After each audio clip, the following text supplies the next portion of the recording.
Muito bem, pessoal. O que vocês acharam do tema? Eu tinha. Bom dia. Deixa eu falar para vocês o que eu pensei, né? É,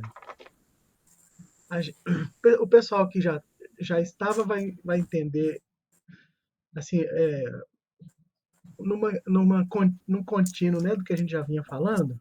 E aí eu fiz algumas gravações de alguns encontros que eu achei bem importante, assim. Eu vou passar o link para todo mundo que está chegando agora.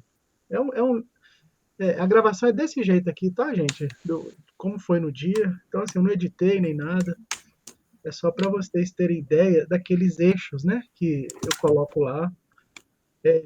Ano passado a gente trabalhou muito os eixos de forma mais específica, né? Trabalhamos ética, trabalhamos epistemologia e trabalhamos. Eu chamava de antropologia, mas depois acabou virando ontologia, né? Que a gente sentiu a necessidade de falar mais de, do ser humano do que das visões de ser humano. Então eu vou passar isso para vocês, é, mas não se sintam perdidos assim, porque eu acho que todo mundo tem a dimensão do que a gente vai falar aqui, ainda que possa faltar alguma descrição, algum conceito. Fique à vontade para perguntar, para falar, tá? Mas como a gente já é uma supervisão, não é uma aula, né? A gente vai caminhar aqui nos temas que, bom, pelo menos eu estou escolhendo os temas, gente, com base assim em duas coisas. Primeiro, as dificuldades clínicas, eu vou dar exemplos, e segundo lugar, a, a necessidade de nós mesmos aqui começarmos a pensar de forma diferente sobre como um cristão psicólogo, né, ele vê a psicologia, como é que ele entende, como é que ele escreve. Por quê? Isso, depois eu não vou dar detalhes dessa conversa hoje, depois a gente pode falar sobre isso, mas isso me chamou muita atenção, que a gente teve aquele encontro com o Eric Johnson, né, há 3 semanas atrás, e algumas coisas assim nas falas dele me deixaram muito provocados, né? Uma delas, gente, é que eu sempre imaginei isso, mas depois ficou muito claro. A maneira dos americanos enfrentarem os problemas é totalmente diferente da nossa. Então, a gente fala muito aqui, né, do conselho de psicologia, isso não existe lá nos Estados Unidos. A gente fala, por exemplo, dos aconselhamentos noutéticos, né, que é o que tem mais publicação no Brasil. Lá nos Estados Unidos isso não é tão forte quanto era aqui, né? Lá eles têm problema com os integracionistas, né? Que é aquela galera que é psicologia no seu lugar, teologia no seu lugar, né? Então essas coisas não misturam de jeito nenhum. Então o contexto é muito diferente, muito diferente. Então isso me deixou muito provocado, porque o que a gente tem de conhecimento aqui no Brasil não, pelo menos prático, né? Em termos de aconselhamento, e em termos também do que a gente está fazendo, que é criar um repertório maior sobre psicologia cristã, também não tem nada, porque a gente está lidando com questões que vão aparecer para a gente e basicamente você não vai encontrar fonte para lidar com problemas de psicopatologia, e que é o capítulo do livro, né? O Johnson, o capítulo 8, ele fala que é pecado e psicopatologia. Eu tomei a liberdade de mudar o nome, por quê? Porque eu acho que a gente vai partir de casos práticos. Eu quero começar a discussão assim, com casos práticos, né? Por quê? Porque eu já falei isso aqui para o pessoal antigo, vou repetir para os novos, né? O meu interesse aqui é que o espaço da supervisão seja um espaço para a gente se perceber na relação terapêutica, né? Então, isso para mim é o mais importante. O que vocês sentem na hora de um atendimento, seja um aconselhamento, seja uma consulta clínica, isso parece ser mais importante para nós a princípio do que como guiar o caso. Eu vou dar um exemplo, né? E se for próximo das experiências de vocês ou diferente, vocês podem acrescentar. Eu essa semana eu conversei com eu estava trocando ideia com o Ismael Sobrinho, né? Ele é aqui de Belo Horizonte também, a gente se conhece bastante. E eu fiz essa pergunta para ele que eu já tô com isso na cabeça. Eu falei, cara, me indica aí materiais sobre psicopatologia e comportamento moral. Aí ele começou a rir. Ele falou assim, cara, isso não existe aqui no Brasil ainda não. Aí ele até brincou, você quer fazer uma live sobre isso? Eu falei, eu topo. Então prepara para tomar pedrada, porque principalmente crente odeia falar desse negócio. Isso aí é um problemão, né? Por quê? Aí ele deu exemplo, gente. Exemplo que a gente já ouviu na faculdade. Eu lembro que nas aulas de psicofarmacologia, os professores usavam muito as, os transtornos mais graves para ilustrar, né, a, os casos em que os remédios iam fazendo efeito ou não, né? Fabiola aqui, me apresenta aí. Eu vou deixar para ela se apresentar na próxima. Esses casos, esses casos que para nós são muito difíceis, né? Assim, às vezes até de iniciar, vão demandar da gente uma percepção diferente de psicopatologia. Eu acho que isso para mim está claro. Então, se amanhã, vou dar um exemplo, né? Um exemplo bem exagerado, mas bem possível. Um pastor que, na verdade, não é um exemplo, tá, gente? É um caso de verdade. Não estou só inventando, não. Um pastor famoso que tem TDAH por aí, né? Ou qualquer coisa do tipo, que não tem um diagnóstico fechado, e ele começa a ter comportamentos e pensamentos morais totalmente fora da caixa que um evangélico aguenta, né? Na conversa com o Ismael Sobrinho, ele me contou, esse caso é um caso que ele me contou, tá, gente? De pastor que no meio da rua tira o pênis para fora e começa a mexer com as pessoas e começa a fazer coisa que ele nunca faria, né, num ambiente religioso, mas ele está fazendo aquilo ali, né? Eu não estou usando os nomes ainda, mas muito provavelmente, né, a gente pode caminhar num caminho psicopatológico, mas a princípio não é essa a minha ideia. Ele pode ter uma esquizofrenia, pode ter sei lá, uma lesão, ele pode estar num estado hipomaníaco. Então, a princípio, eu não quero fechar diagnóstico. Vamos focar no fato. Como que a gente, quando recebe uma pessoa dessa, né, primeiro, o que isso provoca na gente? Né? Você receber um pastor que está mostrando a genitália no meio da rua do nada. E aí ele quer te contar aquilo. E ele vai te contar aquilo a partir da percepção dele obviamente, né, pessoal, de pecado. A primeira explicação que vem na cabeça dele é a explicação sobre pecado. Mas olha a confusão que isso gera. Porque ele tem uma noção de pecado, é cognitivo, tá bom? Isso eu acho importante a gente dizer, porque uma pessoa quando tem. Se você já acompanhar um caso de bipolaridade, vocês vão entender o que eu vou dizer agora. Ele não tem comprometimento cognitivo no sentido assim de estabelecer juízo. Ele não tem esse comprometimento. Ele sabe que é pecado. Ele sabe que é pecado. Ele tem um comprometimento, talvez, de consciência, de momento, né? De autopercepção, talvez naquele. Né? Na verdade, vou usar o termo mais técnico, é senso-percepção, né? Ele não sabe o que está fazendo ali naquele momento, e aí ele se perde, sei lá, ele tá tomando medicação, ele está fazendo algum tipo de interação medicamentosa com isso. Eu tenho acompanhado dois casos que eu vejo. Isso é bom, acho que é bom até vocês anotarem, gente.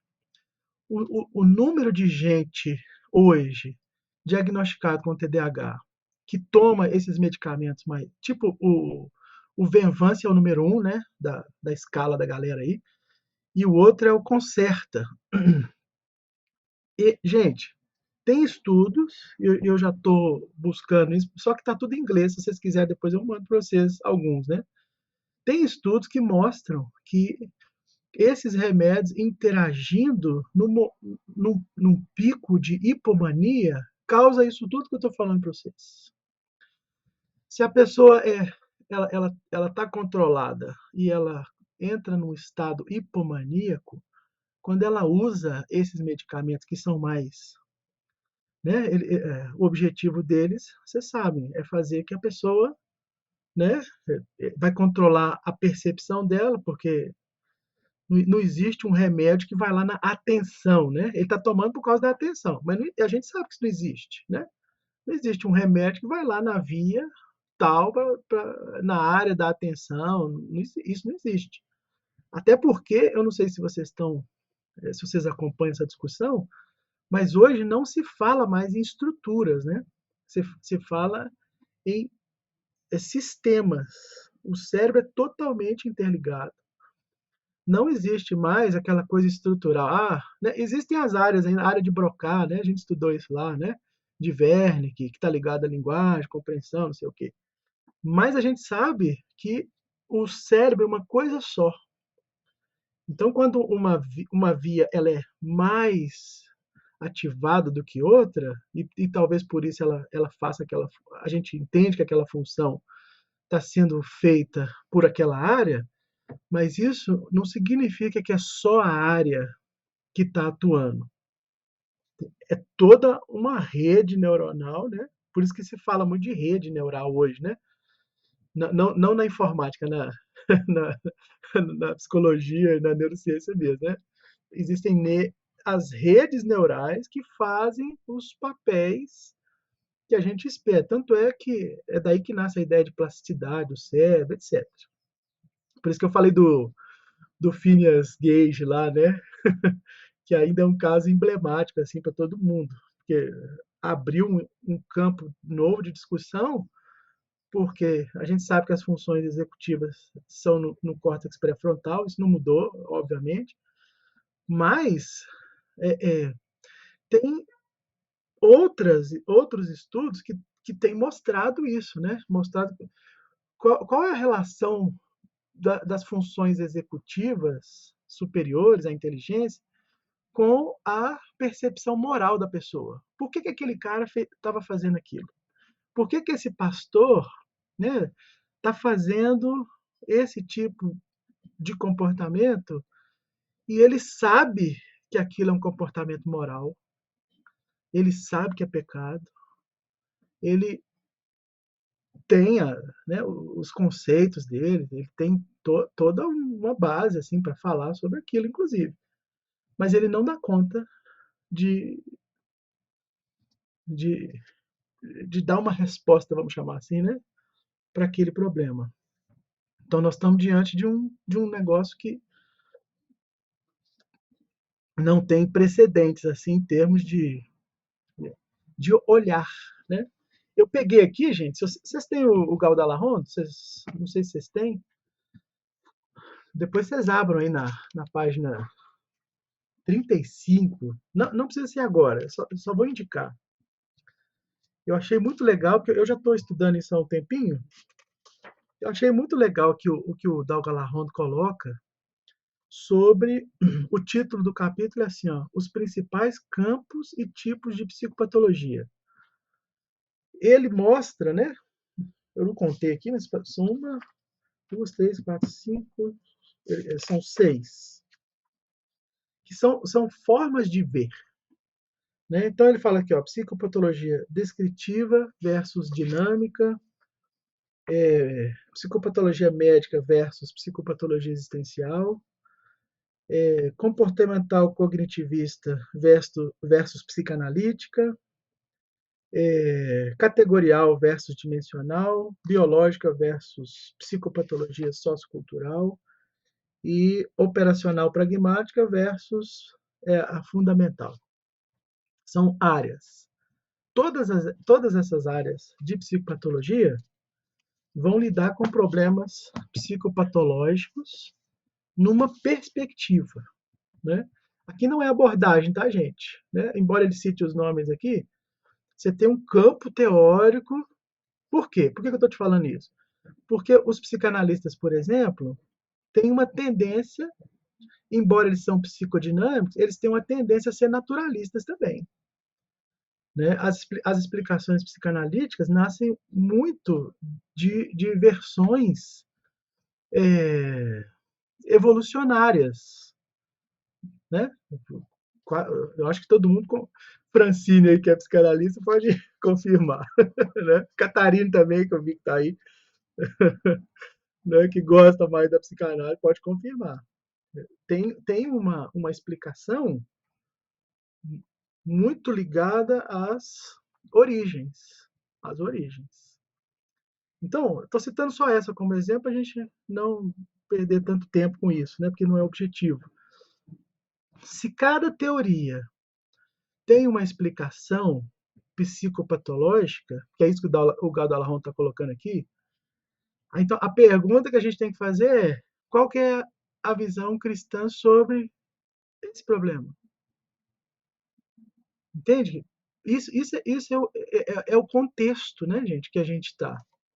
Se a gente vive num contexto em que as pessoas não sabem explicar pecado, nem estou falando de conceitualmente mesmo, e elas não têm a dimensão daquele pecado, né, e como aquilo impacta a vida dela, a gente vai ficar sem teoria para explicar esse negócio para a pessoa, porque ele vai fazer justificativas que vai deixar a gente nervoso. Essa que é a verdade, né? Você vai ficar bravo com o cara na hora que ele chegar para você, porque você automaticamente vai chamar ele de picareta. Aí você faz, pastor picareta. Fica mostrando o pinto para as meninas. Né? Esse é um safado. Olha a gente fazendo juízo moral. Entendeu? Por quê? Porque você sabe que ele deve saber alguma coisa sobre pecado. No entanto, ele está, sei lá, não vão fechar diagnóstico aqui. Ele pode estar numa situação que nem a gente está descrevendo aqui. Sei lá, ele tem uma interação medicamentosa, tem um problema que, sei lá, ele não foi diagnosticado, ele é bipolar, ele tem um TDAH que tem comorbidades, e etc, etc. Olha só, isso me preocupa muito mais aqui na nossa supervisão, né? Que tipo de resposta que a gente dá quando a gente encara esse problema. O problema do pecado, vamos chamar de pecado mesmo, né? O problema do pecado com as descrições psicopatológicas. A gente corre o risco absurdo de cair no erro, de ser extremamente exagerado, né? E querer psicopatologizar toda a conversa. Ou a gente corre o risco de transformar essa pessoa numa vítima daquele negócio ali. E uma terceira, né? A gente corre o risco de virar um moralista, achando que o problema do cara é só que ele é um safado sem vergonha que está querendo pegar as irmãzinhas lá da igreja. Né? Eu ia falar duas, mas me ocorreu a terceira aqui. Né? Acho que esse tem muito mais a ver com o contexto religioso. Né? Por que essa pessoa não. Ele não devia entender o que é pecado? Devia. Mas é suficiente entender o que é pecado? Será que a gente está fazendo esse juízo corretamente? Então, pelo menos três caminhos, né, gente? O da explicação religiosa é pecado, então você tem que resolver isso com Deus para lá, e arrepende, não sei o quê, né? Você joga água benta nele e tá tudo certo. O problema de psicopatologizar tudo, porque aí a pessoa E aqui nós temos um problemão, porque se você psicopatologizar a conversa, isso pode trazer para ele uma condição vitimizada. Ah, não, é o pecado, né? Ah, aliás, é a doença. Estou doente, né? Então isso justifica ele fazer esse caminho. Então, tá bom, se é doente, então tá tudo certo. Você pode ficar mostrando lá o peru para as meninas, né? Tem um problema aqui, né? E da nossa parte, o risco da gente tomar a decisão errada mesmo, né? Com o moralismo de achar que essa pessoa não presta, ou que ela não sabe nada, ou que a gente. Aí eu preciso falar isso aqui, né, gente? Aqui em Belo Horizonte tem muito disso. Os psicólogos gostam muito de mandar ler livro, né? Tipo assim, lê o livro para você aprender tal coisa sobre. Como se ler o livro fosse resolver o problema de psicopatologia, né, gente? Me ajuda. Não, tem um livro lá sobre pecado do John Stott, não sei o quê. A Cruz de Cristo. Vai ler a Cruz de Cristo lá, a Cruz do Rei, do Tim Keller, que você vai aprender. Não resolve. Né? Por quê? Porque, aí contextualizando, essa é a diferença do que a gente faz porque o que qualquer pessoa poderia fazer. Né?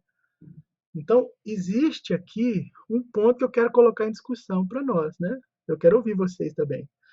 Antes da gente passar aqui pelo livro do Johnson um pouquinho, o que vocês acham desse negócio? Como é que vocês lidam com isso? Eu estou dando exemplo muito exagerado desse, né, de um caso, que é um caso, gente, que é o Ismael que me contou o caso, viu, gente? Não estou falando de, não estou inventando. A gente estava conversando essa semana, ele me contou esse caso, né? O cara é pastor e está fazendo esse negócio aí e a vida dele está devastada, assim, tá? O cara tá mal, mas muito mal, né? Acabou com o ministério dele, na verdade. Então, não estou inventando nada assim. Mas eu estou pensando se a gente também não lida com situações menores quando a gente recebe uma pessoa e a gente já emite um juízo de cara. Quando a pessoa te conta um negócio, você fica meio bravo com aquilo, entendeu? Tipo assim, pô, não é possível que o cara tá fazendo isso, né? Pô, olha aqui, fulano é crente e tá querendo divorciar por causa de uma bobagem, entendeu? Coisa desse tipo. Né? A gente emite o juízo muito rapidamente. E ao emitir esse juízo rapidamente, eu, eu acho que obscurece a percepção de todas as variáveis. Por isso que eu citei o Dalgala Rondo, né? Qual caminho a gente vai? Ou pelo menos quais caminhos são possíveis da gente trilhar para falar de pecado e psicopatologia? Quais caminhos, né? Também não quero biologizar tudo, porque ninguém aqui é obrigado a saber mecanismo de remédio, não é isso. Mas a gente tem que suspeitar. Né? Eu penso que, primeiro, aí o conceito, né, gente, que a gente trabalhou lá, da suspensão, né, que eu acho que isso é comum, isso não é coisa da fenomenologia só, né? Isso é coisa de qualquer terapeuta que sabe que naquela relação ele não pode se, se dar o luxo de criar um conceito antes de verificar o que está acontecendo no todo, né? Isso é preconceito, na verdade. Você vai. Claro que você tem a sua impressão, obviamente, inicial, mas você não pode deixar que a sua impressão crie essa dificuldade de olhar para o ser humano de forma total. É isso que a gente chama de, na prática, é isso que é a suspensão fenomenológica, né? Lembra que eu falei? O pessoal vai lembrar. A suspensão, gente, não é anular o juízo. Não é isso. Não é cortar juízo sobre as coisas, não é pensar sobre o problema. Suspender, né, é você fazer um distanciamento do problema. É diferente de, eu não posso fazer juízo, não, porque o cara é pastor. Não tem nada a ver. Eu não posso pensar, porque senão eu estou com preconceito. Não, não é isso. Você vai pensar, você tem que pensar. Mas você tem que ter uma atitude tal que você coloca o problema lá e você fica aqui, você fica olhando para ele. Ó. Isso que é suspensão. Você não fica, você não apaga o juízo, entende? Você está fazendo o juízo. Só que não é um juízo moral. Só que não é um juízo que faça você já ter raiva do cara na primeira sessão, que faça você suspeitar que ele tem X e X comportamento porque ele é um depravado, ele é um pedófilo. Aí você começa, ó. Quando essa atitude já vem de cara, você está com dificuldade de suspender né, aquele valor que é. Esse valor, gente, é valor de julgamento, tá? Não é que você não vai falar isso. Poxa, depois você pode comentar aí, na hora que você fizer a sua versão de sentido, né, Daiane? Na hora que você fizer a sua análise sobre o caso, o que, que eu sinto quando ele está me dizendo isso? Então, isso é importante, né? Suspender é distanciar. É você manter a distância segura para continuar olhando. Olhando. Pensa assim, você tem uma cadeira e para você entender todos os ângulos, você tem que dar uma volta. O cara está sentado nessa cadeira, você tem que dar a volta nele. Suspensão é meio isso, né? Você põe o cara sentado lá na cadeira e dá a volta em torno dele, assim, para ver, de todos os ângulos possíveis, né, como que eu vou abordar aquela situação. Tá claro, gente, até aqui? Quero ouvir vocês agora, que eu vou. Aí a gente entra na parte conceitual também, né? Pecado, essa coisa toda. Mas eu precisava dizer isso antes para colocar o problema. O Alisson estava certo, acho que não vai dar para falar isso só no encontro de hoje, não, porque é muita coisa. É muita coisa. E assim, gente, eu também não quero fechar a questão, não, porque se vocês lerem, o próprio Johnson vai colocar aqui questões importantes para a gente pensar o problema a partir de uma abordagem cristã. O que seria abordagem cristã e mais rigorosa, vamos chamar assim, para lidar com um problema desse tamanho? Qual o rigor que a gente tem, né? A gente deve usar para lidar com um problema nessa dimensão? Alguém? Vou franquear a palavra para vocês agora. Já vou deixar uma página aberta aqui que eu quero ler. Alguém? Vocês voltaram tímidos? É a primeira Eu, vez? assim, eu acho que essa é a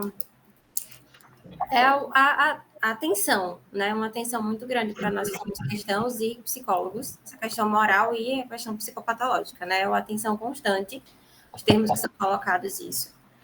E mais recentemente eu tenho atendido alguns casos que têm, por serem vindo de cristãos, têm tocado muito nesse ponto. A primeira interpretação que vem de quem é cristão já é também colocado para a gente essa interpretação do moral do pecado, né? Então, os termos colocados já são esses. E em alguns casos, vai entendendo de onde veio esses termos também, porque também tem as divergências denominacionais sobre essa questão do pecado. É. E também tem o ponto fica esse ponto para a gente digamos, reforçar a hipótese da pessoa de que isso é um pecado ou não, ou ir por outros caminhos, mas sem parecer que está criando desculpas para o pecado, porque muitas pessoas trazem esses receios também, quando a gente começa a abordar outros ângulos, de que elas, se são cristãs, né, de que estamos tentando encontrar desculpas para o pecado dela também, a depender do caso. Mas uma coisa que eu venho pensando muito por um caso específico é sobre os pecados em pensamento, que tem na Bíblia falando sobre isso, né? Até em pensamento nós pecamos, certo? E se alguém tiver algum material sobre isso, alguém quiser escrever alguma coisa sobre isso, me procure, porque eu estou pensando muito nessa questão do pecado e pensamento, porque para perceber essa diferenciação, sabe, muitos dos transtornos afetam o pensamento. A gente sabe disso, o modo de pensar. E é mencionado na Bíblia e é reforçado, né, nas exposições bíblicas e tudo mais, sobre o pecado por pensamento. Então, como é que a gente faz essa relação barra diferenciação do pecado por pensamento e de patologias que vão distorcendo o pensamento, né? E casos que eu já atendi sobre pessoas que têm aparentemente aquele diagnóstico de toque, né, de pedofilia. Então, é um sofrimento enorme de um cristão trazendo esse tipo de coisa, né? E essa coisa do pensamento, do desejo, da diferenciação com a pessoa, é uma coisa que moralmente também, não só no ato, não só os atos pecaminosos, mas essa questão do pensamento. Até que ponto entra o pecado, até que ponto é uma patologia, é uma tensão muito, muito forte. E outro ponto é o sofrimento trazido por essas pessoas. Já parece quando alguém traz uma situação dessa, né, que remete ao pecado, já com sofrimento por estar pecando, já dá uma noção diferente para a gente abordar do que alguém que traz algo assim sem ter a noção do que é o pecado, né?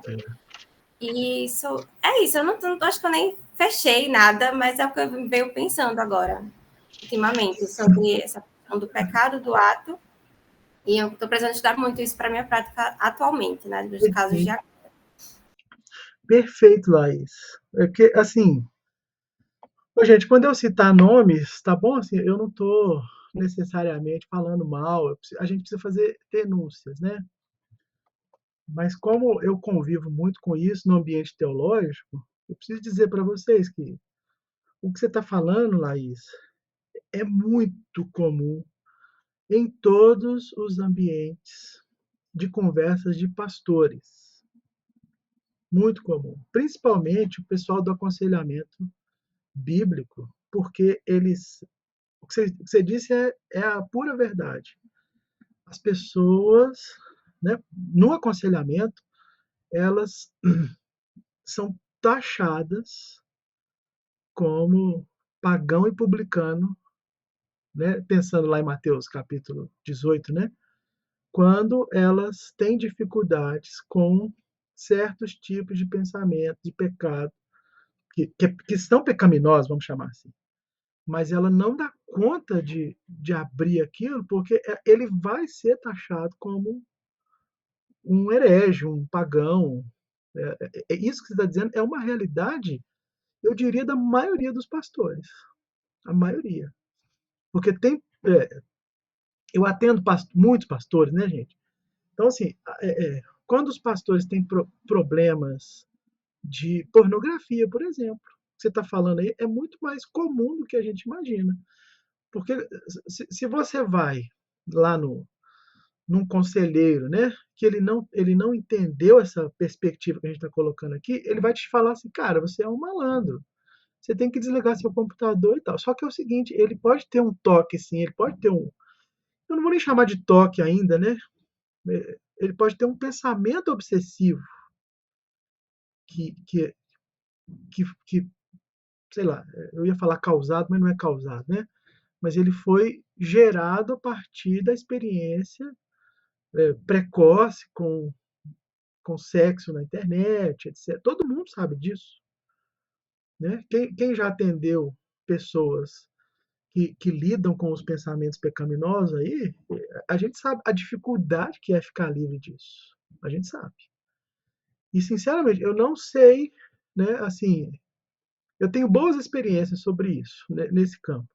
Mas eu não sei se existe ainda uma resposta pronta que você pudesse sistematizar. Não dá, eu acho que não dá para sistematizar, não. Por quê? O que faz grande diferença, gente, vocês vão perceber isso, no final das contas, não é tanto a técnica. Não é a técnica. É aquilo que eu sempre falo, é a sua presença. Quando você. Isso no meio cristão ainda não é dito assim claramente. Quando você ouve sem emitir juízo, alguma, né, sem emitir um juízo, não, uma condenação, na verdade, a pessoa se torna livre para começar a falar daquele negócio de uma outra maneira. Outra maneira. Eu tive uma experiência recente, eu voltei a pregar lá na minha igreja, né? Eles me chamaram para voltar a pregar e tal. E o primeiro sermão que eu preguei, gente, foi sobre abuso sexual. Você imagina um negócio disso, né? Não podia começar com João 3,16, não. Eu tinha que começar com abuso sexual. Eu acho que foi um dos sermões mais difíceis assim que eu preguei na vida. Eu fiquei umas 3 semanas estudando esse negócio. E é difícil, porque eu podia dar uma palestra de 8 horas, de tanto que eu li. Mas só que tinha que falar em 50 minutos, né? Então você tem que fazer escolhas ali para você pregar. Mas a minha surpresa é o tanto de feedback assim que eu recebi de pessoas que estavam presas naquele mecanismo, né, da vergonha, que eu até falo disso lá, né? Que todo mundo fala, o Ed Welch fala isso, a Diane Lamberg fala no livro dela, de abuso sexual. Tem esse padrão lá de Gênesis, inclusive, né? Quando o homem peca, quais são as primeiras reações emocionais dele? Vergonha e culpa, né? A primeira coisa que Adão e Eva têm que lidar é com a vergonha e a culpa. E eles desenvolvem todo o trabalho de aconselhamento em abuso sexual a partir da vergonha e da culpa. Mas aí, eu lembro, quando você estava falando, Laís, eu acho que você deve ter lembrado disso também, né? Eu lembrei de Tiago, né? Capítulo 1, né? Cadê? Aqui, ó. Hum,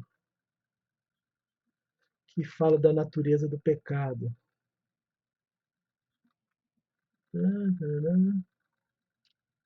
Quero pegar o versículo certinho aqui, ó. Ele fala de ser ouvinte, praticante, né? Que se você marcar na sua Bíblia aí, depois você pode ler, né? Começa no 1,19, mas o texto que eu quero falar é aquele que todo mundo sabe, né? Que o pecado é concebido. Cadê? É o 15 ainda. O 15. Perdido aqui. Isso, obrigado, Celso. Tá aqui, ó. Isso mesmo, a partir do 12, aliás. Bem-aventurado o homem que suporta com perseverança a provação. Tá vendo, ô Laís? O próprio Tiago, ele considera essa relação aqui, que ele vai descrever agora, como uma provação. Algumas traduções chamam de tentação, mas eu acho que não é a melhor, não. É uma provação. Depois de ter sido aprovado, você vai receber a coroa da vida. Do que ele vai falar? Ninguém ao ser tentado, aí, ó, diga, sou tentado por Deus, porque Deus não pode ser tentado pelo mal e ele mesmo não tenta ninguém. Ao contrário, cada um é tentado pela sua própria cobiça, quando esta o atrai e seduz. Então, a cobiça, depois de haver concebido, dá luz ao pecado. O pecado, uma vez consumado, gera morte. Esse texto talvez seja a chave para você. Só que a gente precisa fazer uma suspensão do que a gente acha do texto, né? Eu acho que falta aqui a gente contextualizar. O que é a cobiça? Pensa. E a gente pode fazer pensando no Alisson aqui, né, gente? Depois, Alisson, eu posso colocar como um anexo dessa nossa conversa aqui, a gente voltar nos pecados lá e a gente usa o Tomás de Aquino mesmo para pensar na ordem dos afetos, ok? Mas não vou explicar isso agora, não. Mas pensa, se o pecado é concebido, ele está usando uma linguagem de. Esse concebido aqui é a ideia do óvulo ser fecundado. Essa que é a ideia. O pecado é como se. A imagem que ele tem na cabeça lá é como se fosse de uma fecundação mesmo, né? Você precisa do óvulo, do espermatozoide para fecundar. Quando ele fecunda, enquanto são duas coisas, enquanto é só um pensamento, é uma tentação, não é o pecado em si. O pecado ele é concebido, ó, Ele é gerado quando você ultrapassa o limite da cobiça. A cobiça é o quê? É ter o que você não pode ter, o que não é seu. Cobiça é isso, basicamente. É você querer o que não é para você querer. Então nós já entramos num campo que precisa de interpretação agora, né? Pessoal, todo mundo aqui já leu, hein? Qual é a base que estrutura todas as teorias da pós-modernas, da psicologia moderna? Não é o naturalismo de forma ampla, mas todas as teorias não concebem o homem a partir do desejo, não é só a psicanálise, não. Não é só a psicanálise, não. Toda teoria, inclusive as mais recentes, elas concebem o ser humano a partir de desejo, a partir do afeto que ele quer ter e não tem correspondência. Mas a luta, a luta é exatamente essa. Como você luta contra uma coisa que você não pode ter. Porque a partir do momento que o seu coração se... Né, por isso que ele fala aqui, né? O coração vai sendo bombardeado por aquele desejo que você não pode ter, de algo que você não pode ter. Na medida que o seu coração vai cedendo aquilo, na hora que o desejo juntar com a coisa que você está desejando, você quer a todo custo, ele está falando, isso é que é o pecado. Então, a tentação não é pecado.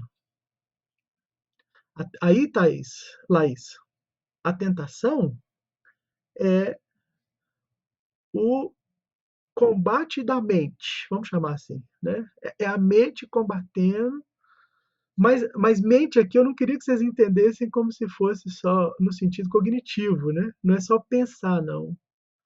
Eu acho que a gente precisa ampliar essa ideia de pensamento, porque pensamento ele precisa ser guiado por algum tipo de valor. Entende? Eu não tenho essa pretensão, né? Eu acho que isso é muito assim, a gente achar que o pensamento vai combater o pensamento e vai estar tudo certo. Eu sou muito descrente dessa ideia. Porque senão todo mundo que fala eu sei, mas não consigo, daria conta, porque é só saber, né? Não era só saber? Então, quer dizer, tá faltando alguma coisa, não é só saber. Se você sabe, mas não dá conta de combater aquilo, então saber não é suficiente. Está faltando alguma coisa. O que está faltando? Esses elementos. Por isso que o Johnson é sensacional, na minha opinião, gente. Quando você está num combate, você tem que pensar eticamente. Qual é a ética que um cristão tem que adotar quando ele está, sei lá, ele é TDAH, ok? Está sendo confrontado com esse negócio. O que é mais ético? É deixar de tomar o remédio ou tomar o remédio para aliviar aquela tensão? O que é a ética? O que a ética te diz? É isso que é assim que a gente tem que pensar. O que a ética está te dizendo nesse caso? Não é ficar pensando, é só confrontar esse pensamento, pense em outra coisa, vai fazer mindfulness. Não adianta. Nada contra a meditação, nada, não tem problema. Mas todo mundo sabe que isso, né, não é suficiente. Por quê? Porque o pensamento, se você esvazia a mente do pensamento, é momentâneo. Aí eu já falei isso para um paciente meu, cara, compra cocaína e fica doidão. Já que você quer esvaziar a mente, compra lá uns pinos de cocaína e vai cheirar, cara. É isso. Você precisa de não consciência. Eu não acho que isso está correto. Você tem consciência? Aí, ó, olha a gente cristão pensando. Qual o nível de consciência? Até onde o seu nível de consciência sobre o seu problema vai te levar? Fala a verdade. Eu vou deixar você falar, tá, João? Fala a verdade. Não é difícil convencer crente a tomar remédio? Fala sério. Ele, vou ficar viciado, que é um monte de bobeira. Um monte de bobeira. Para mim isso é pecado, viu, Laís? Para mim isso é pecado. Por quê? Porque ele tá com uma necessidade biológica. Você tem que explicar isso para ele. Ele está com uma necessidade de baixar os ânimos, porque, sei lá, pode ser problema de hormônio, pode ser problema de um monte de coisa, mas ele tem um pensamento tão rígido que ele não consegue mudar absolutamente nada na postura dele diante daquele problema. Eu acho que essa é a nossa tarefa. Seja coisa simples. Claro que isso pode ficar mais complexo, mas desde ajudar a pessoa a tomar um remédio, que eu acho que é a forma mais ética de lidar com o problema, né, do que ficar criando formulazinha. Não, vamos fazer oração. Toda vez que você pensar no pecado, você pensar na menininha lá, você vai fazer uma oração. Gente, isso para mim é banalizar o evangelho. Desculpa, mas isso é banal. Não, vamos ler 3 versículos por dia e pular 2 vezes o rio lá da sua cidade. Isso para mim é macumba. Não faz sentido. Entendeu? Pendura uma ferradura na sua porta. Toda vez que você passar por ela, você põe a mão lá. Para mim é tudo igual. Tomar banho gelado, né? Tomar banho gelado. Banho gelado. Fora que muito isso, né? isso dá uma ideia de toque, né? Assim, a gente estimula um modo de toque no paciente. Olha, pensou, faz isso. Reforça, não reforça? Porque você não está olhando para o cara dando volta na cadeira. Você está olhando para um negócio que você quer resolver daquele jeito. Mas olha o que a Bíblia está dizendo, gente. O pecado é concebido na cobiça. Enquanto ele não é concebido, ele não é pecado. Ele é um pensamento. O pensamento pode vir, ué. Ele é pensamento, ele está lá. O que você vai fazer? Você não vai substituir somente o pensamento pelo pensamento. Você vai lidar com aquele problema que você está pensando de várias maneiras. Porque senão a gente é muito hipócrita de falar o homem é biopsicossocial. A gente é hipócrita porque a gente quer resolver tudo só com pensamento. Isso para mim é hipocrisia. Não, ué. De que ponto a gente vai olhar a psicopatologia desse cara? Essa é a pergunta que tem que, né, tem que ressoar na nossa cabeça o tempo inteiro. Acho que é Daiane e o João que falam. Pode falar, João. Eu ia comentar ia perguntar, na verdade, né? Eu me deparei com esse texto não faz muito tempo, assim, e eu fiquei pensando sobre essa questão da tentação, como seria essa questão da tentação, como que foi a tentação de Jesus Cristo também. E no caso da Bíblia de Genebra, a Bíblia da Fé Reformada e a Bíblia de Genebra, tem um comentário. Tem um comentário que fala sobre a diferença. Eu não sei se a Genebra tem, da Fé Reformada tem. Eu sei que é muito parecida, né? Mas faz uma diferenciação entre tentação externa e interna. E vai para um lado onde Cristo não foi tentado internamente. Isso faz algum sentido, assim, olhando nossa perspectiva aqui? Cara, já é um problema exegético, eu precisaria conferir isso no grego. Mas para mim não faz sentido, não. Eu acho que não faz muito sentido, não. E ainda, deixa eu só ajudar aqui rapidinho. O texto lá de Tiago, do capítulo 1, provação e tentação, no grego é a mesma palavra. Só que quando foi traduzido, então provação é externo e tentação é interno, mas vai para o mesmo caminho. É a mesma palavra, né, Celso? É a mesma palavra. Lá no texto eu não lembro, da tentação de Jesus, usa tentação mesmo. Né? E aqui no comentário, chega a falar bem assim, Jesus, por ser livre do pecado original, foi tentado externamente, mas não internamente. Ou seja, ele foi tentado externamente por Satanás, uma circunstância exterior, mas não internamente, assim, pelos próprios pensamentos, vamos dizer assim, né? Pelos próprios desejos do coração. Sabe por que isso para mim não cola, cara? Porque isso para mim é muito maniqueísta, eu acho. Jesus foi tentado nos pensamentos, sim, porque está escrito lá em Hebreus capítulo 6. Ele foi tentado em todas as coisas e por causa da sua obediência, né?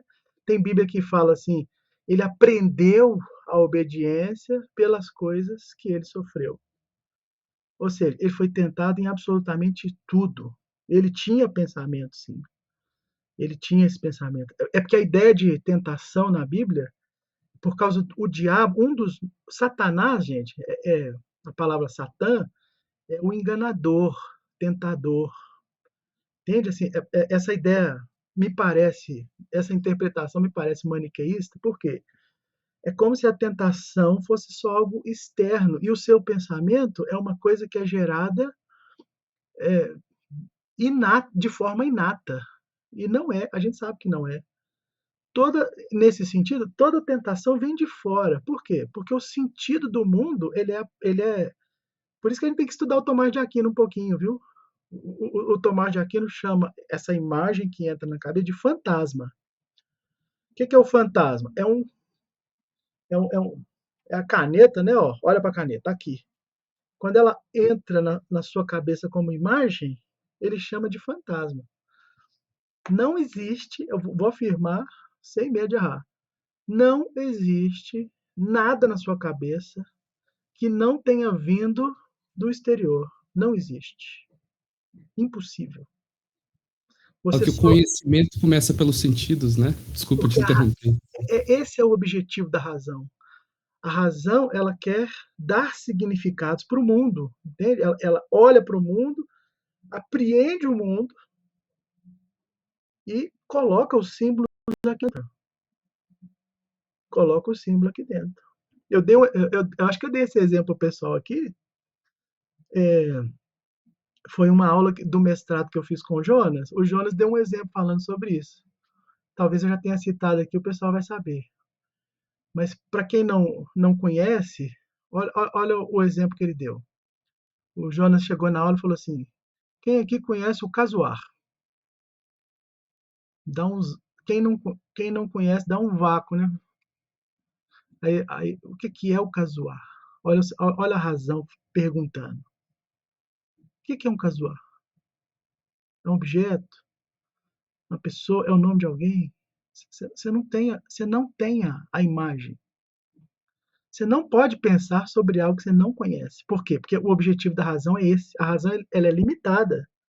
Se você não tem acesso ao objeto, ele não entra na sua cabeça como imagem. Alguém sabe o que é o casuar aí?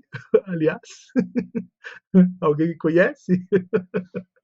Que bom. Daqui a pouco vocês vão lá no Google e digitam casuar. Aí você fala, não, entrou. Você só precisa olhar para ele uma vez. Quando ele entra como imagem na sua cabeça, aí você fala, nossa, cara, é isso? Olha aqui.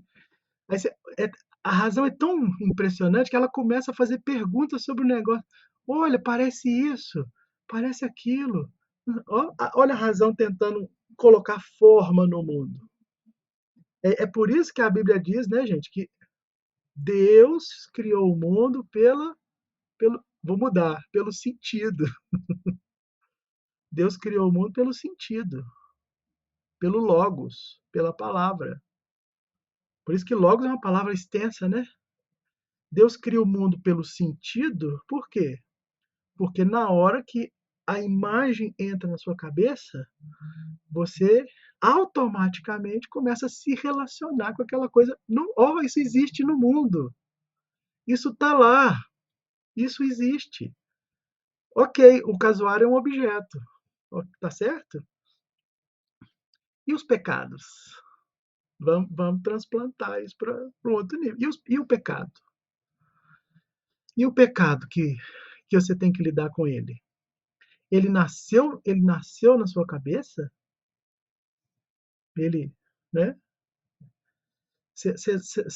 Quer um exemplo? Você acha que uma criança, quando ele tem uma primeira ereção, ele está sendo erotizado? Não, o corpo tem hormônio, o corpo funciona sozinho também, ué. Aí você vê o pintinho do menino duro, a mocinha lá, né? Mexendo na vagina, né? Ah, mas ela tem 5 anos. Tem gente que entra em loucura. O símbolo não está na cabeça da criança. Para a criança é só o que está gostoso. Mas para o pai maluco, está masturbando. Entende que a relação com o pecado tem que ter sentido? Tem que ter sentido. Senão, ele não consegue. Então, eu diria que a nossa tarefa nesse aspecto é trazer sentido para o que o pecado significa. Porque a partir disso a gente vai conseguir, então, detectar, fazer um espectro, né? Isso é pecado, não é pecado? É tentação? Você está sendo tentado? Eu tô me segurando aqui para falar um negócio mais polêmico ainda, que todo mundo tem que lidar, né? Gente, desejo homossexual é um pecado de homossexualidade? Aí, ó, nós temos um problemão. O cara lutar com o desejo homossexual configura homossexualidade? Mas olha o que está acontecendo. Quando as pessoas colam o significado, né, de que se você tem uma imagem de outro homem na sua cabeça, você é gay automaticamente, então nós temos um problema. Por que não trabalhar com essas pessoas o significado disso? E quem sabe, aí eu estou pensando de forma ampla, né? Quem sabe isso não é mesmo uma questão de, igual a Laís colocou, de uma obsessão. E se for uma obsessão? E se for uma coisa que tem um componente biológico mesmo? E se for, como é que faz? A gente não vai ajudar esse tipo de pessoa? Pode falar, Daiane, eu acho que Francine também. Eu estou aqui pensando, né, no caso do pastor que você comentou e de tudo que você trouxe até agora, aí não sei se vai fazer sentido, mas pensando em psicopatologia, né, se somos atraídos e seduzidos pelo que cobiçamos, de certa forma, mesmo que o paciente esteja com a mente doente, talvez tenha sido algo que ele cobiçou, desejou, né? Só que ficou ali no desejo, mas com a doença isso se concretizou. Mas era algo que já estava dentro dele. Aumenta, sim. Pode Né? falar. Então era um desejo que já estava lá, talvez. Então, é claro que, né, aí você cai naquela questão que você falou, será que a gente tem medo de psicopatologizar essa pessoa, ou achar que é pecado, né? Então, eu acredito, né, assim, pensando no que você trouxe na palavra de Tiago, é que é isso, né? Nada surgiu do nada, né? Então, não surge assim, do nada. né? Ele não está lá mostrando, né, o pênis para as pessoas porque ele é doido. Tudo bem, tá com um problema, mas alguma coisa ele já tinha internamente, né? Sim, principalmente a teologia parte dessa ideia, né? De pecado original. Eu concordo. A questão é como a gente, terapeuta, lida com isso, né? Hoje eu não vou nem entrar tanto em conceito, não. Né? Eu estou pensando mais nas atitudes que nós, como cristãos que lidamos nessa área, temos que ter, inclusive para ter uma outra, dar outras possibilidades para essas pessoas, além da resposta puramente teológica, né? Que às vezes ela se torna pesada demais, essa pessoa não consegue elaborar isso de cara, entende? Mas também não estou passando pano não, tá, Francine? Eu acho que tem, Eu fiquei pensando sobre, não, mas a gente tem que ter uma visão mais ampla de tudo mesmo. tem algo na natureza humana caída, né? Isso o Johnson fala aqui muito, né? Que realmente ela tende para fazer o mal. Isso é um fato. Tanto, você não vai ver uma pessoa em crise, sei lá, no estágio maníaco, falando, nossa, Deus é bom. Não, os pensamentos são sobre o diabo, vai morrer, né? Tudo contra o que a natureza humana foi criada para ser. Né? Ele pensa em matar, ele pensa em se matar, ele pensa em fazer mal para as pessoas. Por que ele não pensa em coisa boa quando ele tá... Ninguém pensa em coisa boa quando está surtando. Isso tem que dizer alguma coisa para gente, né? Não tem ninguém. Eu surtei hoje e vi Maria glorificada, né? Que linda. Não vai ver, não. Os anjos cantando. Ninguém que tem o surto vê anjo cantando. Ele vê o quê? Sempre algo que é contra a própria natureza criada. Sempre. É desejo de morte, desejo de matar, desejo de fazer mal, desejo de infringir, né? Contra o outro, uma maldade. É sempre assim. Mas a gente vai. É porque eu não estou colocando conceito ainda, mas a gente vai colocar. Fala, Daiane. Oi, ainda fiquei pensando várias coisas aqui enquanto você estava falando. Enfim, uma das coisas é que a gente não evoca todos os pensamentos, né? Alguns pensamentos a gente evoca quando a gente está também com uma consciência mais concentrada ali, né? Se dedicando ao algo. Mas a maioria dos pensamentos que vem no nosso dia a dia, a gente não evoca, male alguém que está dentro de um quadro de psicopatologia, né? Enfim, a gente não controla, male essas pessoas, né? Então, enfim, isso, mas eu fiquei aqui pensando também, e estou falando de um lugar bem da Fenô, porque cada tempo histórico ele também vai influenciar ali no adoecimento, em como as pessoas experimentam as coisas e tudo mais. E quando você começou a falar de valores, e a gente pensando no nosso tempo histórico, né, onde os valores estão sendo tão afrouxados, invalidados e tudo mais, obviamente isso vai ter uma relação, né, de um contexto maior de adoecimento, né, porque, enfim, o tempo histórico ele é importante também para a gente pensar sobre isso, né. E também compartilhar um pouquinho de um caso, né? Na verdade, 2 casos que eu atendo de mulheres que são cristãs, né? Que têm ali uma questão de afeto e sexualidade com mulheres, né? Então, enfim, mulheres que estão dentro desse contexto já tiveram experiências homoafetivas e tudo mais, estão lutando contra isso, né? E elas vêm, elas falam, ai, Dai, mas eu não quero sentir, eu não quero pensar, né? Eu não quero ter isso, porque, nossa, porque Deus vai me condenar, e, enfim, e fica nesse, né, nesse sofrimento muito intenso, né? Porque ele é tirar, arrancar uma coisa que se fosse assim, né? Ah, razão, né? Ai, é pecado, não posso, então não vou fazer isso e vou seguir minha vida. Mas não é bem assim.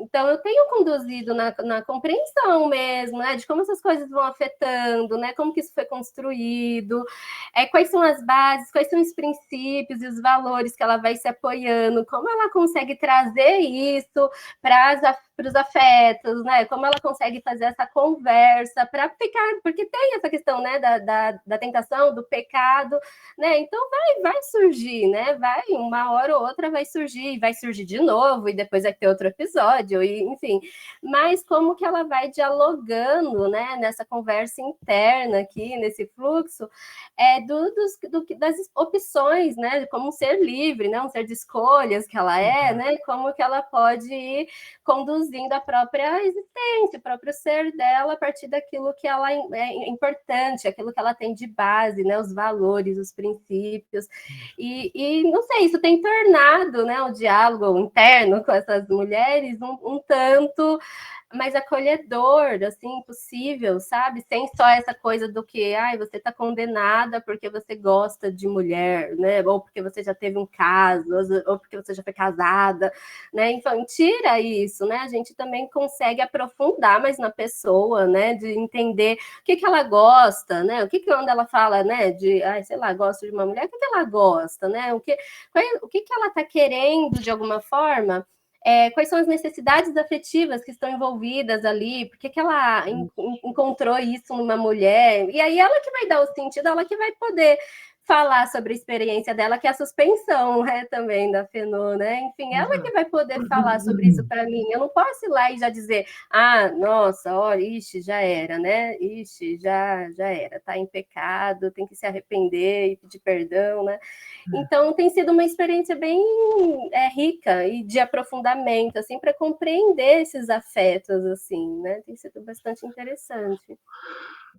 Isso é muito legal, Dani, porque o que eu estava dizendo, a gente precisa confiar mais na relação que a gente estabelece do que na Sim, técnica.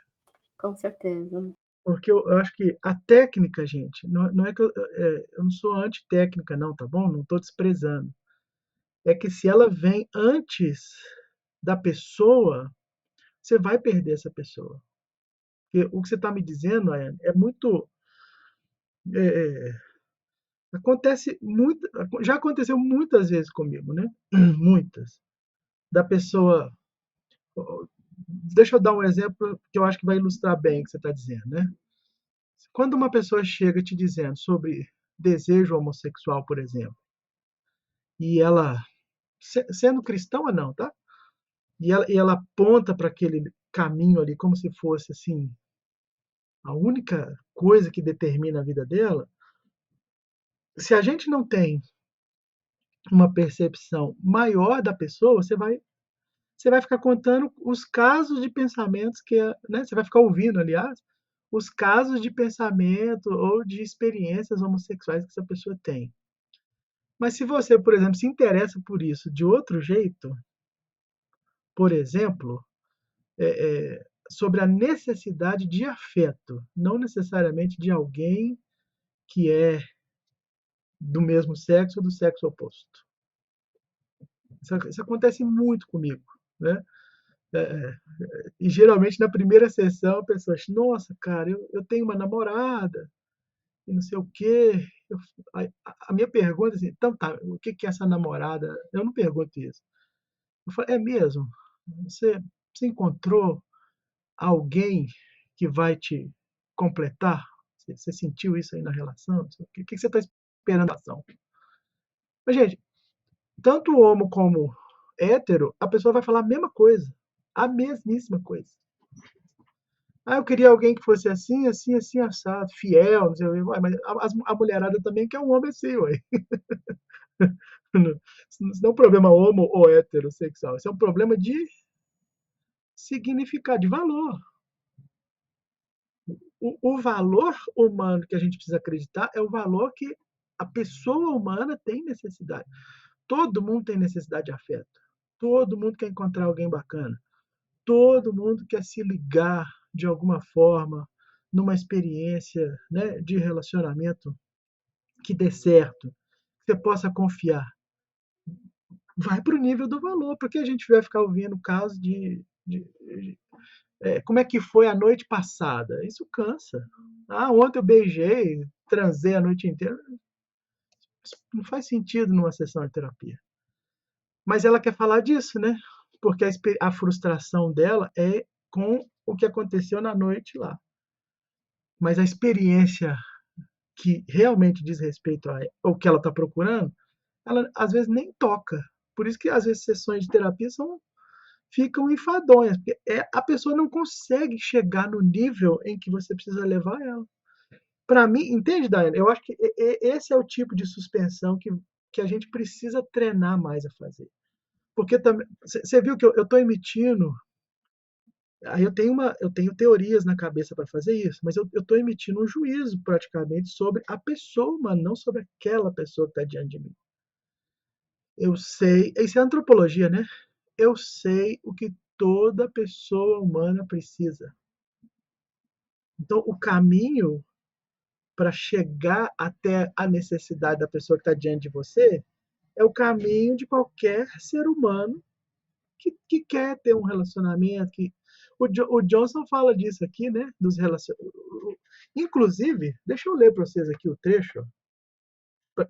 Nesse capítulo, né? Está na página 290. Ele fala assim, ó, a maioria das pessoas tende a pensar o pecado somente em termos morais, como as coisas ruins que os seres humanos praticam.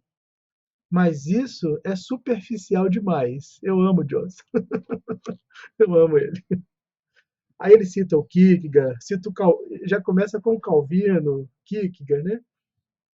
Ele fala assim, ó, Calvino e Kierkegaard reconheceram pecado só existe em relação a Deus. Como permanecer unido e vinculado ao seu Criador, era a vida espiritual de Adão, o afastamento dele foi a morte da sua alma. O pecado é mais bem compreendido como um problema essencialmente relacional, que diz respeito, sobretudo, ao meu relacionamento com quem me criou. E aí ele vai desenvolver. Vamos traduzir isso aqui, né? Porque um relacionamento com quem te criou não é um relacionamento de monastério, tá, gente? Não é ficar orando o dia inteiro. Por isso que você não pode falar isso para a pessoa. Ora, né? Toma banho frio. Não vai resolver. Porque a relação primordial é a relação, né? Vamos entender o que é relação. Para você entrar em relação, né? Pensa assim, É o termo até da matemática, né? Em relação a significa que você tem um ponto de referência, um ponto de partida. Então, a relação, eu posso estar numa relação e o ponto de referência ser eu mesmo. Entende? Eu posso estar numa relação e eu querer o benefício meu o tempo inteiro. Eu sou um narcisista. Não tem. Não, por que não existe relação ali? Porque não se referencia. Você não está preocupado com o que tem do lado de lá, você está preocupado só com o que tem do lado de cá. Ou vice-versa, você está preocupado só com o que tem do lado de lá. Também não é relação. Para usar eu cito sempre o Martin Buber, né? Relação é o quê? É uma troca de sujeito com sujeito. É o que ele chama de eu e tu, né? São dois sujeitos. O que isso tem a ver com a clínica, gente? Se você tratar a pessoa que está diante de você de forma preconceituosa, igual você está falando, Ayane, né? Você já chega com a fórmula pronta, olha aí, ó, você já chega com a técnica, você não conhece quem está lá. Então, você, como terapeuta, acaba objetificando a relação terapêutica, que deveria ser uma relação eu e tu, mas vira uma relação de eu e fulano, entendeu? Eu e aquela coisa que está ali que é pecador e não sei o quê. Isso é objetificar.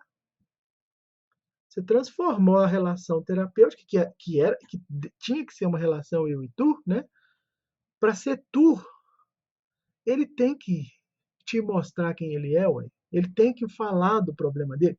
Ele tem que abrir para você essa dimensão que ele quer tratar. Entende por que a gente não pode partir direto da descrição pecaminosa? Porque senão, o Johnson está falando, isso é muito pobre. A gente não entende nem a nossa relação com Deus, que acaba sendo uma relação muito mais utilitarista do que uma relação com o sagrado. Não é assim? Ela é utilitária, né? A gente só ora quando precisa de alguma coisa ou quando está doente. A gente só recorre a Deus e à igreja quando o pau está quebrando no casamento. Aí você procura o pastor, não sei o quê, e aí vai. Ó, isso é objetal, gente. A gente tem que parar com esse negócio de relação objetal. É só ir na zona de meretriz. Não. Você pode transformar uma relação com um amigo seu objetal, porque o seu interesse, ó, isso é a cobiça. O seu interesse é total em usar aquela pessoa como, sei lá, como plataforma para suprir suas carências. Você não entra com nada nesse relacionamento. Você não contribui, você não existe no relacionamento. Como é que isso é um relacionamento humano? Estou pensando que isso se aplica a muitas e muitas formas, né, de pensamento, mas vamos nos restringir à relação terapêutica. A gente pode usar a técnica. Nossa, agora eu vou fazer uma afirmação forte. A gente pode usar a técnica como instrumento de objetificação da pessoa. Essa frase é minha, hein? Se vocês forem citar nos seus livros, vocês podem fazer referência. Pode pôr referência lá. Tá gravado. Pensei nisso agora. Tô brincando. Mas faz sentido, não faz? Você pode transformar a técnica numa forma de objetificar a pessoa, porque ela não aparece para você. Entendeu? Aí quem está pecando é a gente, né? Tem muita teoria aqui, gente. Muita teoria no que eu estou falando para vocês. Porque a nossa base antropológica qual que é? O ser humano é um ser digno por sua humanidade, porque ele tem em si a imagem de Deus. Ele carrega a imagem de Deus. Ele carrega a imagem de Deus. Ô Laís, eu tenho usado isso muito com pessoas obsessivas. Você já percebeu um padrão obsessivo? Principalmente nos narcisistas, nessa galera que tem toque, eles falam assim: todo mundo é melhor do que eu. Aí o triste é que ainda vem explicar com teologia, né? Não, mas eu não mereço nada. Eu falei, mas onde você tirou isso na Bíblia? Você tirou isso, né? Satanás, versículo 1, capítulo 2 lá, né? O diabo, versículo... Isso é o capeta que escreveu esse negócio. Por quê? A gente não merece nada em termos soteriológicos, salvação. Aí a pergunta que eu fiz para uma moça, eu falei assim, tudo bem, a gente não tem que ser narcisista, ok? Mas também desprezar a imagem de Deus em você, eu perguntei isso para ela. Por que, que você reconhece a imagem de Deus em todo mundo e despreza a imagem de Deus em você? Você não está pecando, não? Ela olhou para mim e falou assim, ué, nunca tinha pensado nisso, né? Porque o pastor fala que eu não mereço nada, o pastor está pregando que não sei o quê. Eu falei, não é questão de merecimento, querida, é questão de reconhecimento. Ou você reconhece o que, que Deus está te chamando para ser, ou você continua sendo ninguém, você vai ficar à mercê de qualquer coisa. Ó, você entende? Eu estou usando antropologia, que eu entendo que é a melhor para explicar esse problema. Eu estou usando teologia, porque ela vai entender essa linguagem.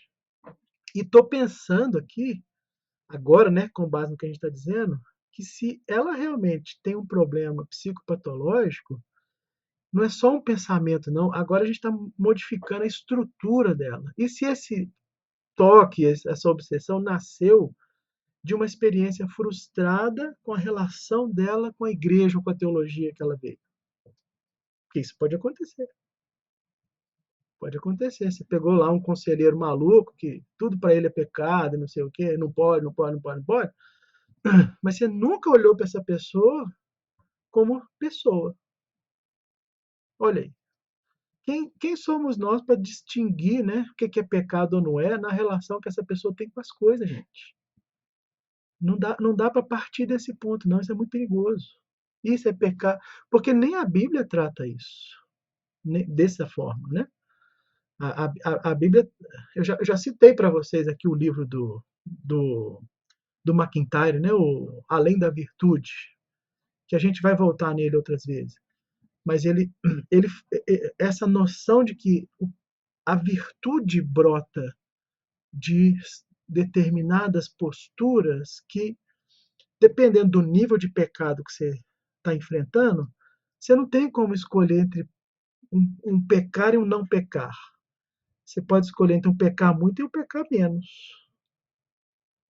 Você pode escolher. O que é mais virtuoso? Né? O que causa menos dano, vamos chamar assim? Você tem que pensar. Porque senão você vai achar erros na Bíblia que você vai ficar confuso. Por que a Raabe mentiu, mas mentira não é pecado? Por que ela mentiu e entrou na genealogia de Jesus? Aí você vai ficar louco, né? Mas, puxa, tá vendo? Mulher pecou. Então, aí você vai tirar conclusões erradas. Ah, mas então quer dizer que pode pecar. Quer dizer, não, gente. O que aquela situação está demandando naquele momento era que ela falasse uma mentira para preservar um bem maior. Isso é virtude. Acabou. Tem vários exemplos na Bíblia assim. Raabe é o mais fácil de lembrar. Porque todo mundo saca que ela mentiu na braba, né? Ninguém tem dúvida sobre, mas tem outros. Jesus fala que vai para um lugar e vai para o outro. Eu já vi isso nos comentários desses malucos aí. Jesus estava lá pregando o sermão do monte, falou que ia para um lugar e foi para o outro. Ah, ele mentiu, né, para fugir da galera. Oh, Jesus é mentiroso. Tem isso tudo na internet, essas bobagens. Tem gente que fica o dia inteiro pensando bobagem para, né, para falar que a Bíblia tem erro, etc, etc. Porque eles não entendem de como as virtudes funcionam. Né? Pode falar, Laís. Eu não lembro agora de quem é a frase, se é do Spurgeon ou do Chesterton, mas que não ele um desses dois fala assim que não é o difícil não é separar o certo do errado, diferenciar o certo do errado, mas do certo do que parece certo. E isso em psicoterapia acontece demais, porque o que acontece ainda mais com cristãos é isso de eu trago toda uma codificação do que está acontecendo, sistemática do meu pecado, assim. Então, eu estou pensando isso. Esse caso que eu falei, né, da pessoa com pensamento de pedofilia, não é pedofilia, porque investigando, você percebe que não tem nenhuma outra relação com desejo. É pensamento intrusivo, e por Aham. ser algo, né, que bizarro, né, e que causa muito sofrimento moral na pessoa, ela vai tendo a identificação de muito sofrimento, né, essa pessoa. Mas a codificação que ela chegou foi o desejo, eu tenho esse desejo, eu tenho que lutar contra esse desejo, mas ela não tinha desejo, Não é ela tinha um desejo. pensamento. E aí parecia não parecia certo dizer assim, eu sou pecadora, miserável, eu preciso me arrepender disso. Mas nesse caso o evangelho está sendo colocado do modo certo mesmo. E o que eu achei incrível do livro do capítulo do Johnson foi quando ele coloca essa aparente bondade, assim, né? Ele fala assim do pecado como o pecado da bondade, meio farisaica, do tipo, Isso. não é o pecado ativo, é o pecado que eu, com minha autonomia, tento colocar na realidade. Ele chama até de mentira também isso. É Isso. mentira também eu atribuir uma coisa que não é pecado sendo pecado, também é mentira. Não é o Sim. excesso de zelo que me protege do pecado, né? E isso é muito interessante, esse diferenciado, que é certo do que parece certo. E eu estava lendo um livro, gente, muito complicado. Se alguém leu e entende melhor que eu, pode me dar alguma dica, que é o Conceito de Angústia do Kierkegaard. E eu estou lendo, estou lutando com esse livro. É Mas difícil. tem uma parte no começo que é incrível, que ele vai diferenciando o pecado visto em diversas ciências assim diferentes, né? O que é o pecado, qual é a atmosfera? Ele fala a atmosfera que se trata o pecado, na metafísica, na estética, na psicologia, né? Que ele vai se propondo. E é muito interessante que ele vai trazendo o perigo da gente transformar uma coisa em outra somente para dominá-la. Isso. Então, eu não posso transformar o que não é pecado em pecado somente para dominá-lo, né, teologicamente, nem o contrário. Nem transformar o que é pecado em psicologia somente, né? No sentido, nos aspectos psicológicos, somente para dominá-lo. Eu estou distorcendo. E aí ele vai falando da atmosfera, tem da metafísica, enfim, sobre o pecado ser visto do jeito que ele não é. E na psicologia ele vai colocando da atitude meio feminina da psicologia com o pecado. Na psicologia da época dele tem todo esse contexto também, né, de qual psicologia ele está falando. Mas é interessante isso do não tomar uma coisa por outra, achando que por nós sermos cristãos, né, por ter esse discurso já é certo, a gente não significa que está correspondente à realidade. Porque é verdade, tipo, nós somos pecadores, sim. Mas aplicado a esse caso, a essa situação, a pessoa está lutando ali contra o desejo dela? Não tá, não tá. Ela não está nem fazendo uma confissão profunda, né, que vai trazer uma transformação, porque ela está falando de outra coisa, de outra pessoa, de uma imagem que ela está formando ali de si mesma, e não dela. A situação poderia ser essa, mas não é essa, é outra.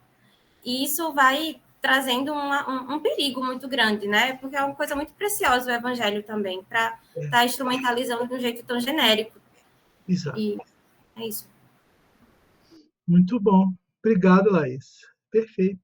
Daiane vai dar uma aula de Kierkegaard pra gente. Ainda não, ainda não.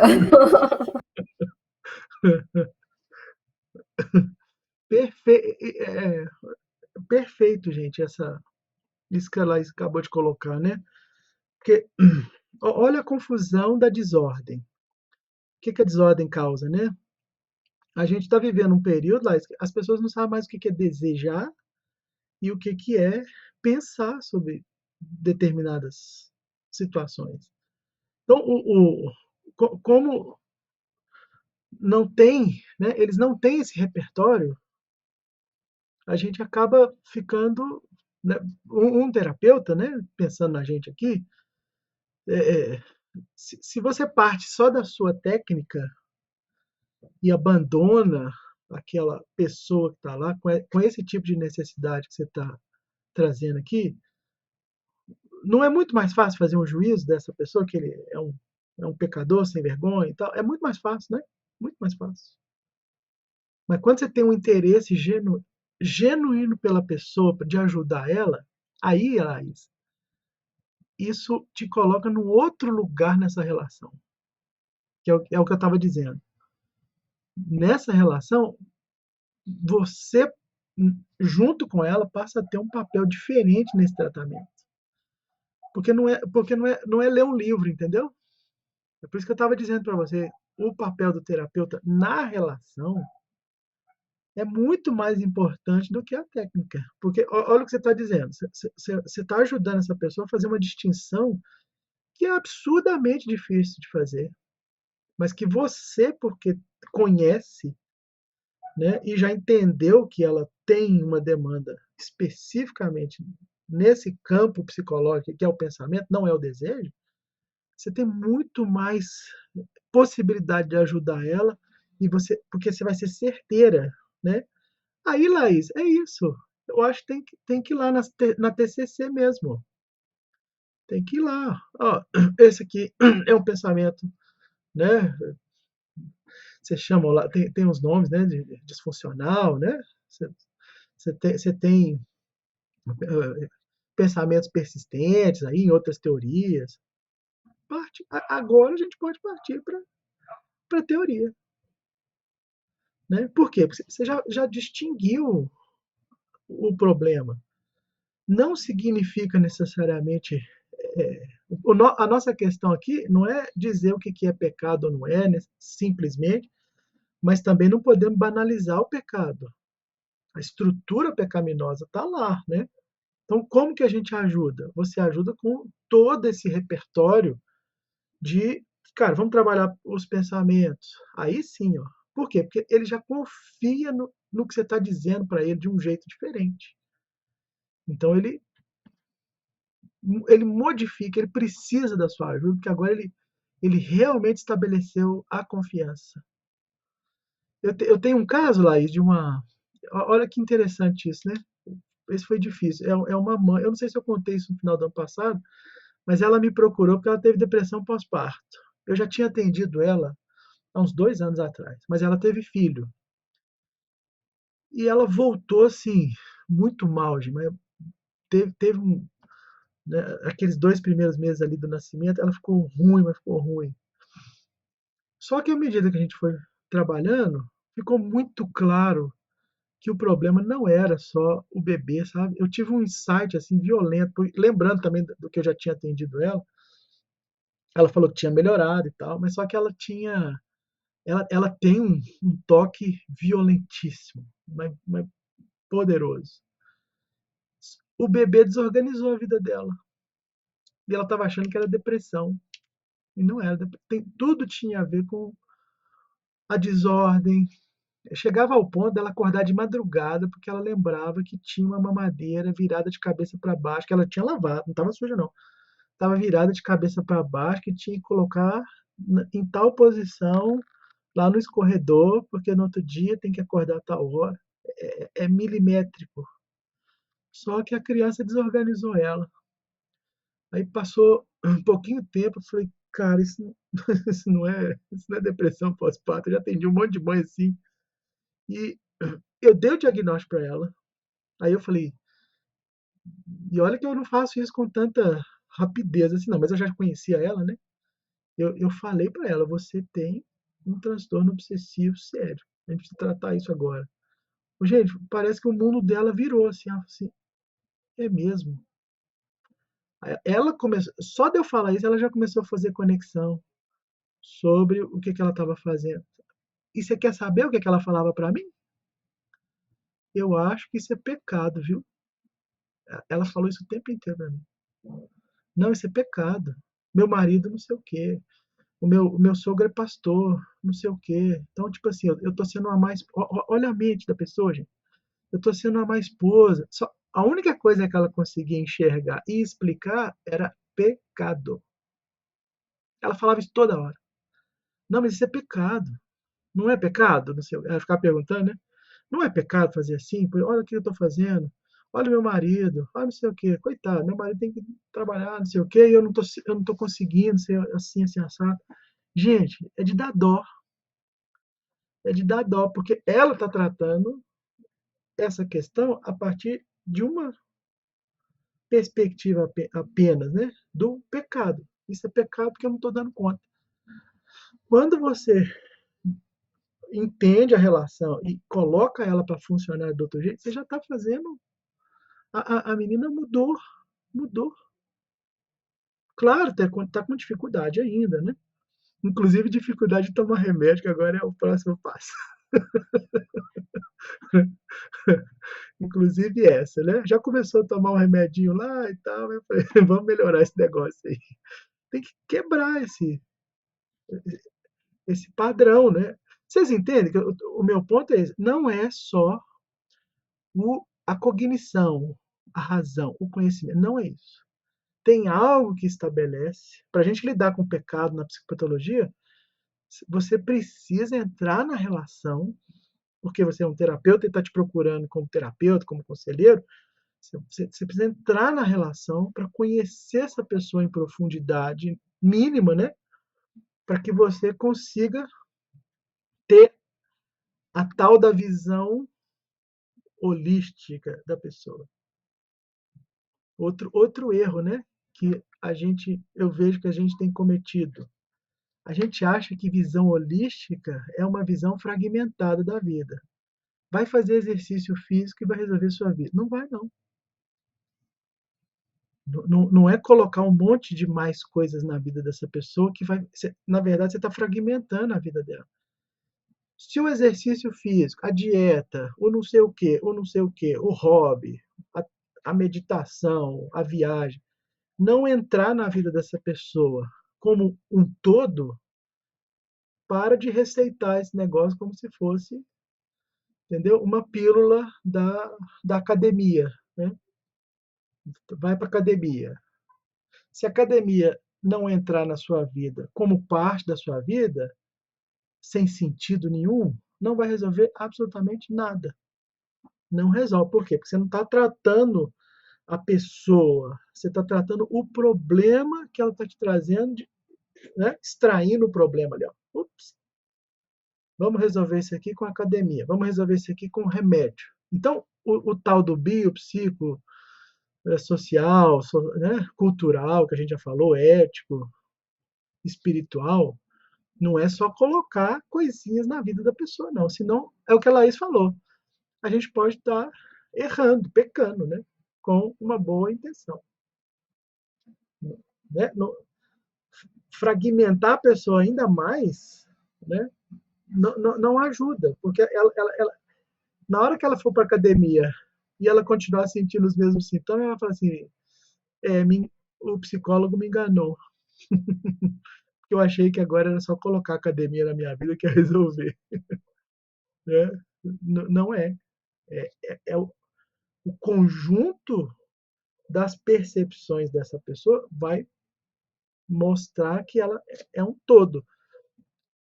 Estou trazendo essa fala mais psicopatológica, gente, mas do ponto de vista do nosso tema aqui hoje,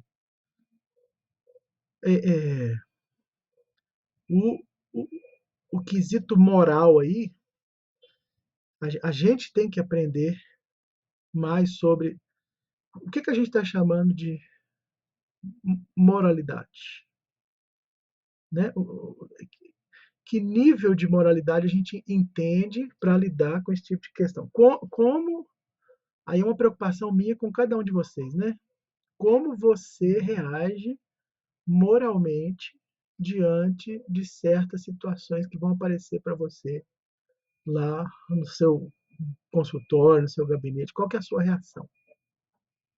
Como você faz juízo moral de determinada circunstância, né? Que vão aparecer para nós. É uma pergunta que a gente precisa carregar para a nossa clínica o dia inteiro.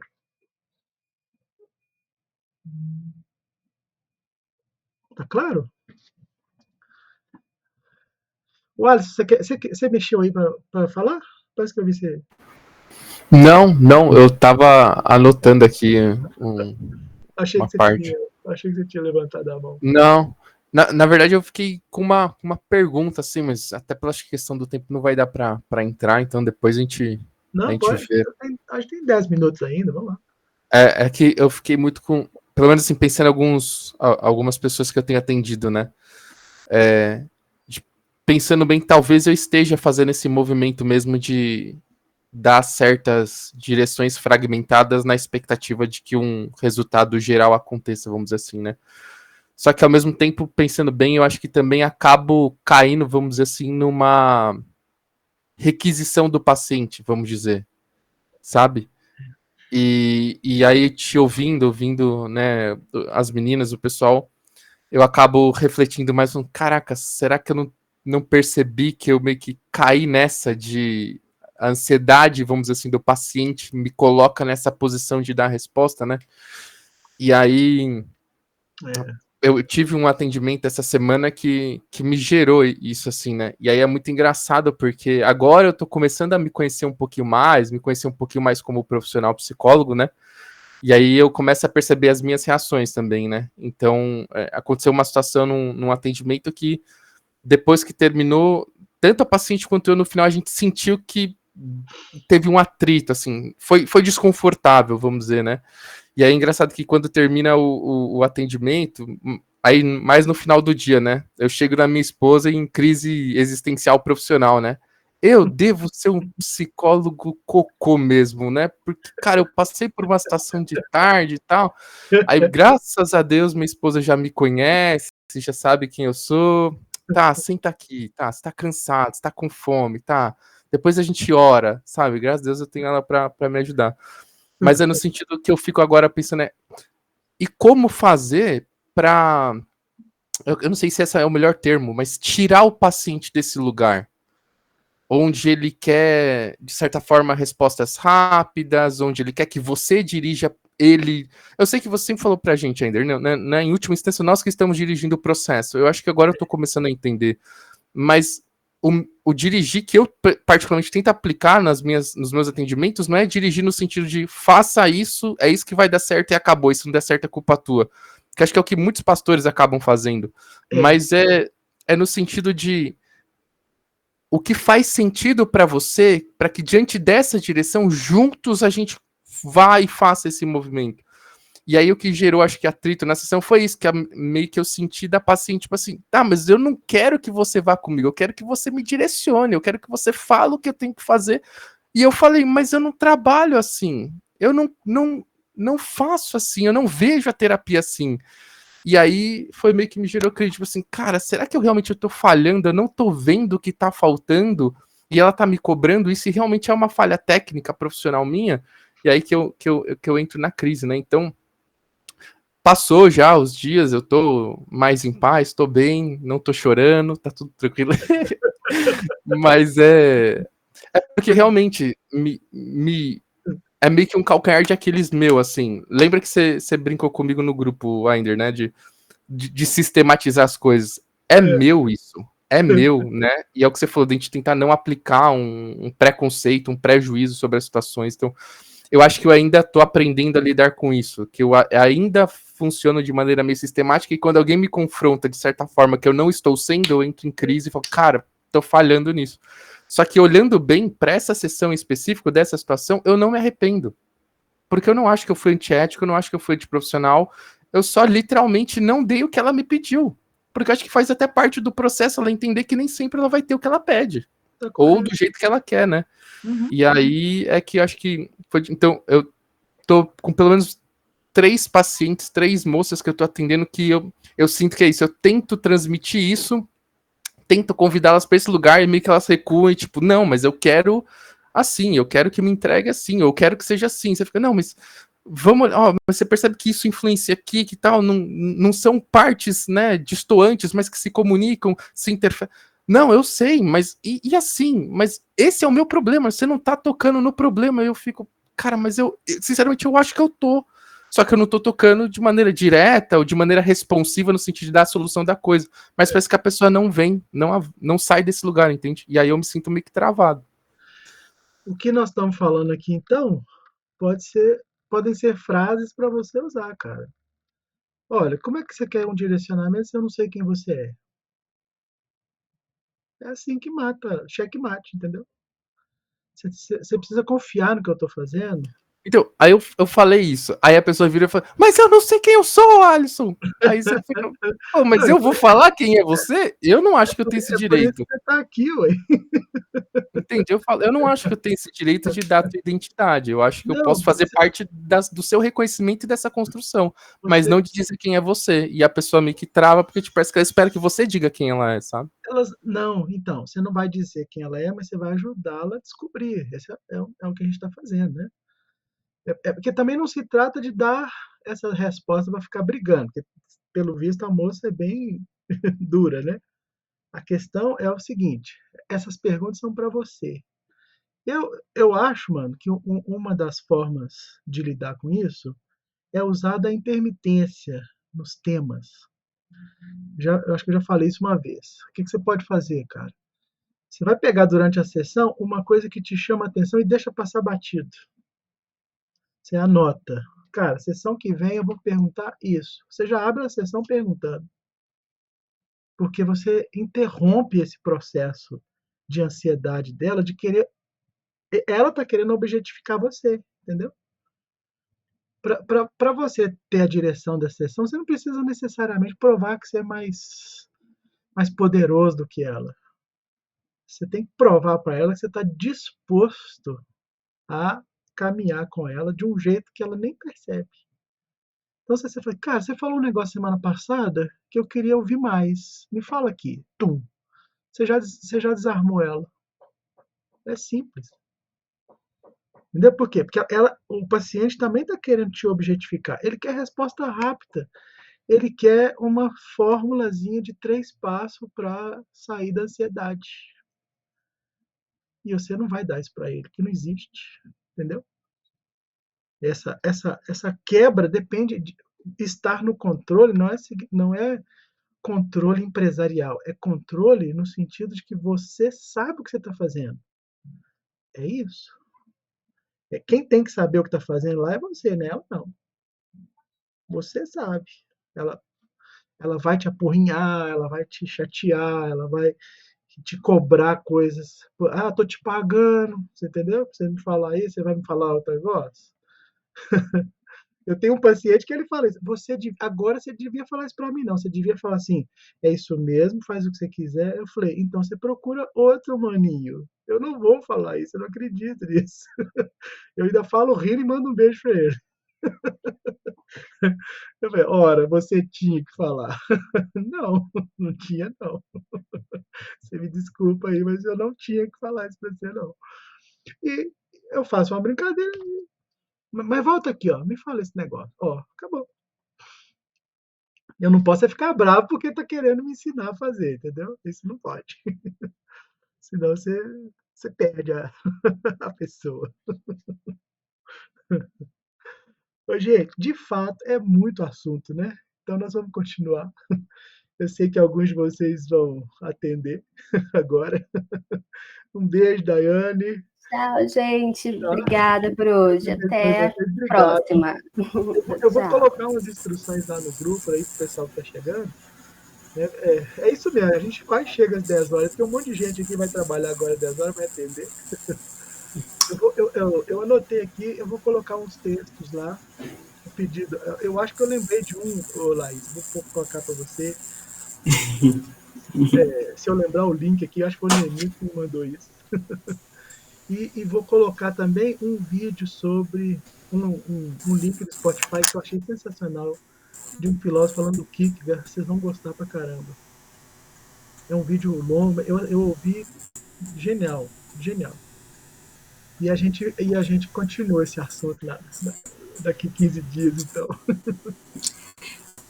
Beijo pra você. Laís, só interrompendo, o nome do livro, depois você pode pôr lá, esse livro que você citou da última vez, agora, na sua fala? Conceito de angústia. Posso sim, conceito de angústia, posso sim. Tá. Obrigada, viu? Nada. Gente, lá no grupo, o grupo é livre para a gente comentar, mandar caso, pode mandar caso lá, pode mandar direto para mim, beleza? O grupo é a comunidade para a gente trocar ideia, né? Tá aberto para todo mundo trabalhar lá. A partir de lá, a gente trazer para cá os casos, né? Porque nem sempre a gente vai discutir um caso inteiro, que nem é o caso hoje, né? eu estou introduzindo o assunto assim e depois a gente vai desdobrar ele nos nossos casos. Lá no grupo a gente já pode colocar. O Alisson sempre manda, né? Então vocês fiquem à vontade para comentar lá também. Tá bom? É isso, pessoal. Obrigado. Deus abençoe vocês. Obrigado, gente. Tchau, tchau. Bom Tchau, dia. tchau. Sejam Tchau, bem-vindos. gente. Até a próxima. Deus abençoe. Obrigada. Obrigado, gente. Valeu. Tchau, Natália. Bom dia. Tchau, tchau. Tchau, tchau, gente. Karine, um Obrigada. beijo, querida. Tchau. Valeu. Um abraço, Alberto. Valeu.